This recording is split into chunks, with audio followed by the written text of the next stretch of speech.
Agradeço, doutor Matheus Maier Milanês, e concedo a palavra ao doutor Celso Sanches Vilardi, que fará sustentação oral pelo denunciado Jair Messias Bolsonaro. Doutor Vilardi tem a palavra pelo prazo regimental.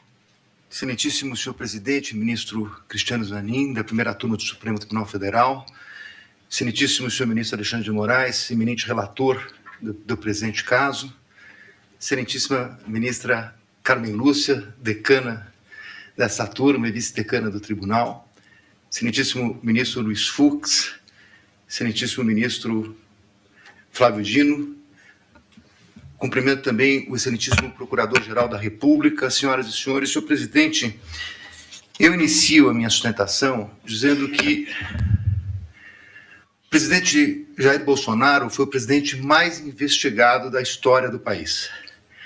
Uma investigação que perdurou por anos, que começa com o objetivo de investigar uma live de 4 de agosto de 2021, em que se autoriza a quebra de uma nuvem do seu ajudante de ordens, Coronel Cid, que hoje é delator, que perdura por meses essa investigação da quebra, com vários objetos diferentes.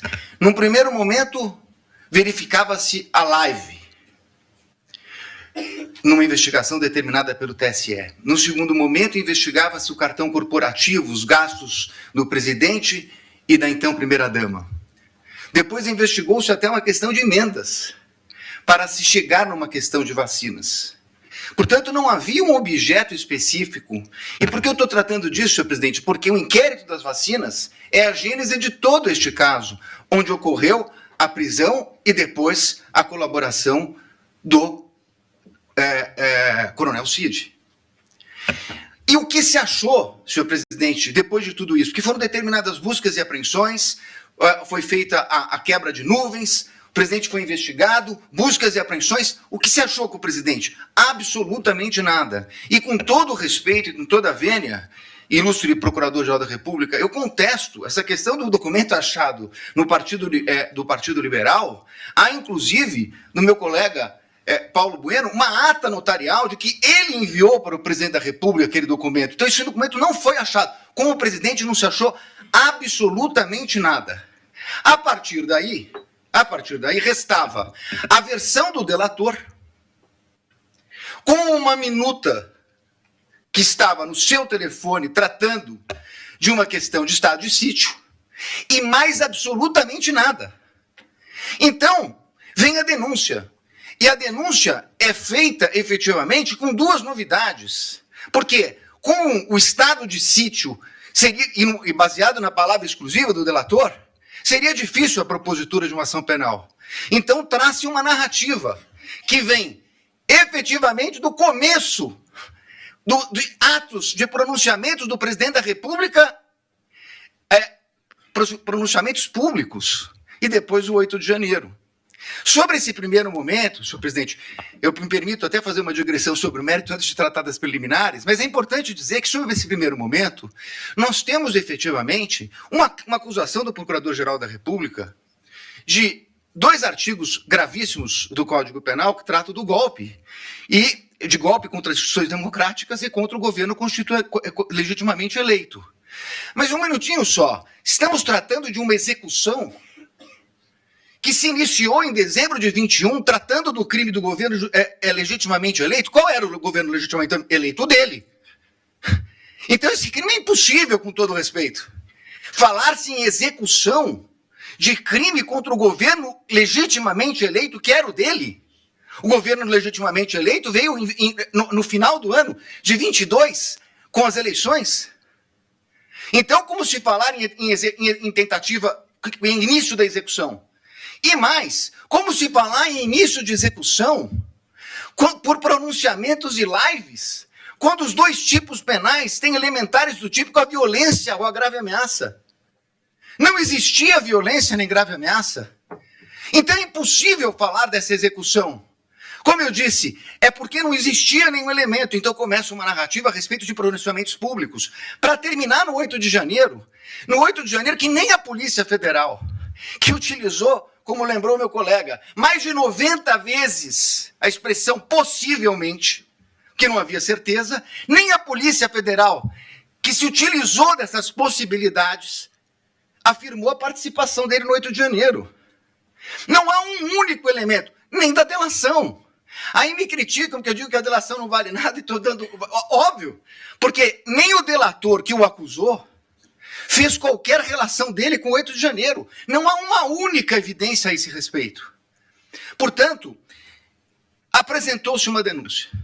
Com essas duas circunstâncias, e eu não tenho tempo, senhor presidente, tenho que falar rapidamente, mas essa denúncia, quando veio, o ilustre Procurador-Geral da República liberou 8 PETs no dia da apresentação da denúncia. Ele foi intimado, meu cliente, um dia depois. O segundo dia já era prazo. 8 petições, 45 mil documentos. Que até agora, senhor presidente, por Deus que está no céu, eu não sei dizer o que tem esses documentos relacionados com a ação penal. Essas 8 petições, eu não consegui verificar sequer relação, são 45 mil documentos. Na verdade, é um quebra-cabeça que foi, na verdade, exposto à defesa.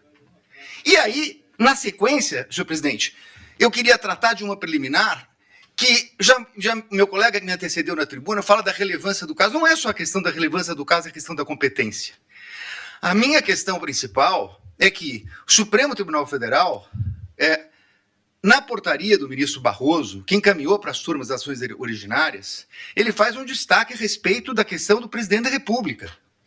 Então, o presidente da República, se crime houvesse contra o presidente da República, seria julgado pelo pleno do Supremo Tribunal Federal. Ora, se o Supremo Tribunal Federal entendeu agora, num julgamento que foi concluído recentemente, após a apresentação da denúncia, que a competência se prorroga e que os detentores de foro, ainda que deixem suas respectivas funções, passem a ocupar, saiam da prerrogativa de foro, e o delito será julgado pelo Supremo, prorrogando a competência que detivera aqui no momento que ocupava o cargo. Qual era a competência? Era do pleno, porque ele era presidente da República, e chegou a ser investigado como presidente da República. Muito bem. Mas com base nisso, senhor presidente, o que nós temos nessa denúncia? A prova da defesa, substancialmente, é uma prova negativa. É uma prova negativa. Não fez, não participou, não aderiu, não autorizou. É uma prova negativa.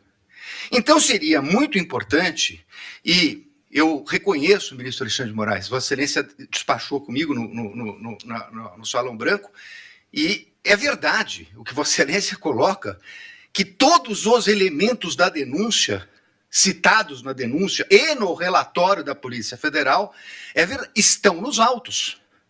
A conversa de Mauro Cid, citada na denúncia, está realmente nos autos. Nós tivemos acesso quando é escrito, quando é por áudio, por áudio. O que não está na denúncia é a completude da mídia. Como disse o meu colega que me antecedeu.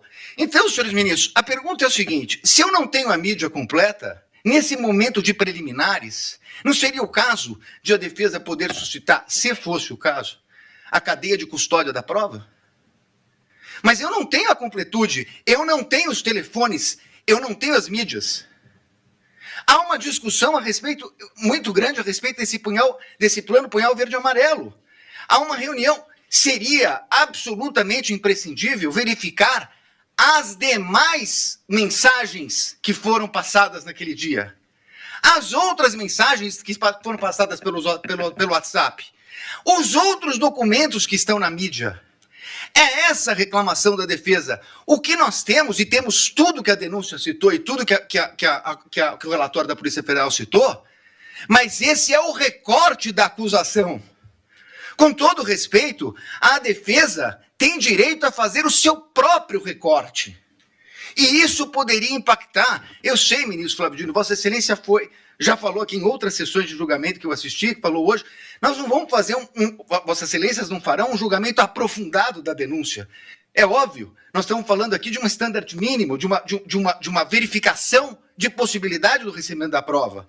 Mas é evidente que se houvesse uma mensagem comprovando que não há nenhuma relação com o punhal verde e amarelo, teria muita importância para esse momento. Porque nós estamos falando de um recebimento de uma denúncia gravíssima, por fatos gravíssimos, que o presidente da República não tem nenhuma relação com o punhal verde e amarelo, Operação Luneta, com Copa 22 e assim por diante. Então, a verificação das trocas de mensagem, a partir do momento que Correios dizem que falaram com o comando militar, que pediram audiência no Planalto, na Alvorada, que tiveram lá, o que disseram? Isso não consta. É essa a importância de verificar toda a questão. Me encaminhando para o final, senhor presidente, eu gostaria de tratar a questão da delação premiada. E aqui eu queria tratar de duas questões, que inclusive estão sendo confundidas. Aliás, tudo que fala a defesa na imprensa sai de uma forma um pouco distorcida. O que foi questionado pela defesa, ministro Zanin, é o fato de que o delator rompeu com o acordo quando vazou a delação. E saiu na revista Veja. Diz ele que foi um desabafo. É estranha essa expressão desabafo, porque no desabafo ele diz que não tinha voluntariedade. Isso não é um desabafo. Na versão dele atual, isso teria sido uma mentira. Mas vai lá. Falou com o primo, com o irmão, com o cunhado. Senhor presidente, a lei não autoriza o delator, o contrato de colaboração, não autoriza o delator a falar nem com o irmão, nem com o cunhado, nem com a mãe. Não autoriza. Ele, inclusive, estava proibido até de ter contato com o pai, salvo engano meu, a partir de um determinado momento, que era investigado. Se ele falou com o cunhado, e se isso foi vazado, essa é uma responsabilidade dele. Dir-se-á, mas essa é uma questão formal. É verdade, uma questão formal. Só que mais adiante vem uma questão de que a Polícia Federal diz que ele mentiu, omitiu e se contradisse. E aí, senhores ministros, essa é a minha maior crítica, a questão da delação. Por quê? O Supremo Tribunal Federal, num voto de grande detalhamento do ministro Dias Toffoli, diz o seguinte: delação é um meio de prova. O delator conta uma história, as autoridades buscarão as provas de corroboração. E só assim ela poderá ser utilizada. O que aconteceu nesse caso? Ele falou, segundo a Polícia Federal, ele mentiu, omitiu e se contradisse. E então, há uma audiência para que ele tivesse oportunidade de se corrigir. Mas aí, com todo respeito, há uma inversão. Porque, na verdade, não é o Estado que foi buscar as palavras de corroboração dele. O Estado foi buscar as provas de corroboração do que ele disse. É o contrário. O Estado trouxe indícios e ele se adequa aos indícios trazidos pelo Estado. É completamente o inverso. Com todo respeito, ministro, é o inverso. O delator tem que falar e o Estado tem que trazer as provas para condenar alguém.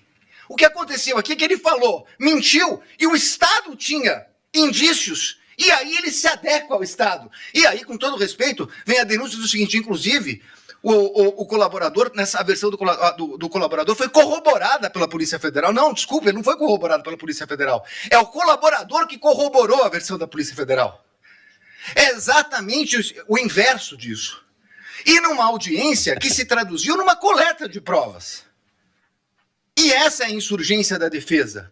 Porque nesse momento, essa coleta só poderia ser feita, com todo respeito, pelo procurador, pela polícia, e não pelo Poder Judiciário. Então, senhores ministros, para terminar, eu quero dizer o seguinte. Eu entendo a gravidade de tudo o que aconteceu no 8 de janeiro. Mas não é possível que se queira imputar a responsabilidade ao presidente da República, o colocando como líder de uma organização criminosa, quando ele não participou dessa questão do 8 de janeiro. Pelo contrário, ele a repudiou. E mais do que isso, ministros, nesse tempo que não é possível discutir a questão aprofundada de provas, é importante dizer, senhor presidente, que enquanto a Polícia Federal fala possivelmente, enquanto a denúncia traz conjecturas, como a impressão de um documento no Palácio que teria tido conhecimento dele, o fato concreto é que o acusado de liderar uma organização criminosa para dar golpes foi socorreu o ministro da Defesa, nomeado pelo presidente Lula, porque o comando militar não o atendia. Foi o presidente que determinou a transição. Foi o presidente que determinou que eles atendessem o ministro da Defesa, que assumiu em 1º de janeiro. Portanto, encerrando, ministro, não é possível que se queira dizer que é compatível com uma tentativa de golpe, com o uso do comando militar, quando o presidente da República autoriza a transmissão do poderio limitar no começo de dezembro. No começo de dezembro, antes da data do dia 15, antes da data do dia 11.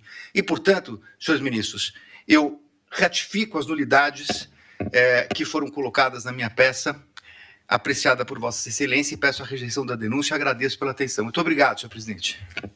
Agradeço ao doutor Celso Vilardi e concedo a palavra